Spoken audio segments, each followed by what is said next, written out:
আসসালামু আলাইকুম। ছাদ বাগানের ডাঁটাগুলো দেখুন, একদম ফ্রেশ।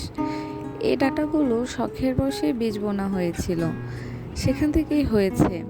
আজকে এই ডাঁটাগুলো তুলে নেব, এগুলো মাছ দিয়ে রান্না করব। ডাঁটা পরিমাণ একদম কম ছিল, 1 মুঠোর মতন হবে। এর সাথে আলু, ঝিঙে অ্যাড করব। প্রথমে ডাঁটাগুলো ভালোভাবে আঁশ ছাড়িয়ে নেব। এবার আঁশ ছাড়িয়ে নেওয়া ডাঁটার সাথে ফালি করে আলু দিয়ে ভালো করে সিদ্ধ করে নেব। এক পাশে ডাঁটার সাথে দেওয়ার জন্য মাছ ভেজে নেব, অন্য পাশে কড়াইতে সামান্য তেল দিয়ে কিছু পেঁয়াজ কুচি দিয়ে দেব।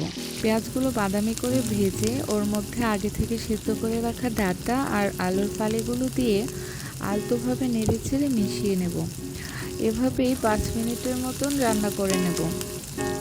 এরপর সামান্য পানি অ্যাড করে এতে পরিমাণ মতো কিছু মশলা দিয়ে দিব, যেমন হলুদ, মরিচ, ধনিয়ার গুঁড়ো পরিমাণ মতো দিয়ে দিব। এবার আমি আগে থেকে ফালি করে রাখা ঝিঙের টুকরোগুলো দিয়ে দিয়েছি। আর আমি এখন সবগুলো মশলা ভালো করে মিশিয়ে নেব। ভালো করে মেশানো হয়ে গেলে আমি এটা ঢেকে রেখে দেব 5 মিনিটের জন্য। এবার লবণের পরিমাণটা দেখে আমি আরেকটু লবণ দিয়ে দিয়েছি, আর এতে একটু জিরের গুঁড়ো দিয়ে দিয়েছি।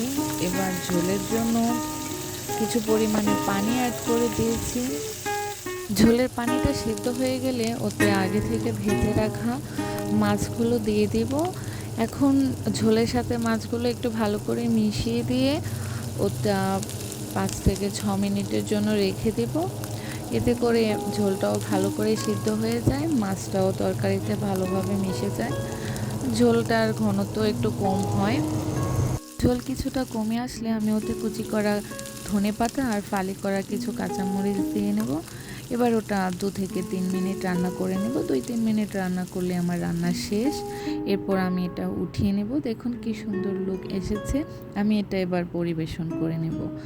আমার রেসিপি কেমন লাগলো সেটা কমেন্ট বক্সে কমেন্ট করে জানাবেন।